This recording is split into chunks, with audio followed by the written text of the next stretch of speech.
नमस्ते, प्रणाम, स्वागत करती हूँ अपने यूट्यूब चैनल पर। आप लोग के सामने एक विवाह गीत सुनाने जा रही हूँ। आप लोग सुनिएगा और कमेंट बॉक्स में बताइएगा गीत हमारा कैसा लगा। ऊंचे ऊंचे माला उठैया मोरे बाबा, जाजर लगैया के वाड़ जी। ऊंचे ऊंचे माला उठैया मोरे बाबा, जाजर लगैया के वाड़ जी। यंगने लगैया बाबा तुलसी का पेड़वा, दुआ पे लगैया फूलवा रे। यंगने लगैया बाबा तुलसी का पेड़वा, दुआरे लगैया फूलवा रे जी। बियाहन आवेला दुल्हा कवन राम, फूल देखी गइला लो बाई जी। बियाहन आवेला दुल्हा कवन राम, फूल देखी गइले लो भाई जी। दाना दहेज ससुर कुछु नहीं लेबो, दाना दहेज ससुर कुछ नहीं लेबो, हम लेबो गनी फूलवा रे।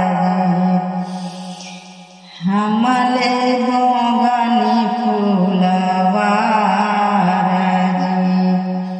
ठाढ़ी मड़ुआ से बोलेली कमन दे, सुना बाबा अरज हमार जी।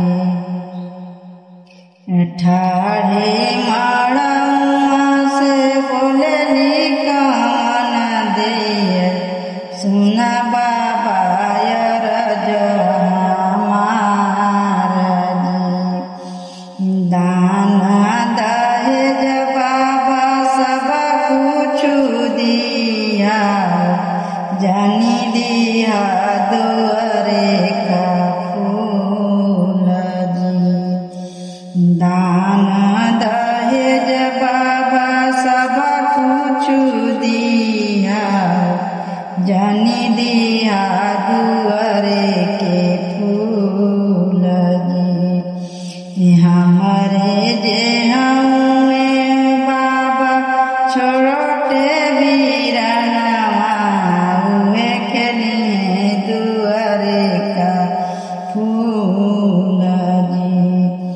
हमरे जे हमें बाबा छोड़ते वीरनवा, उहे खेलिए दुआरे का फूल जी।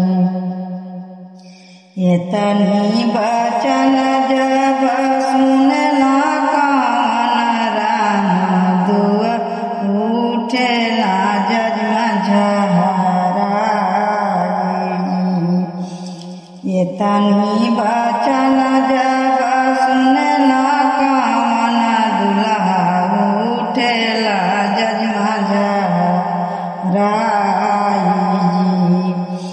ससुर के दिया चौक पर छोड़बो, कइले दूसर बियाह जी। ससुर के दिया चौक पर छोड़बो, कइले दूसर बियाह जी।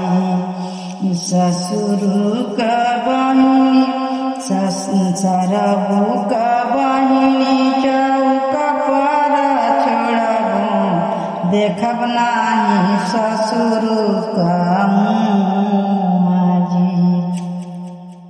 सरबू का बहिनी चौक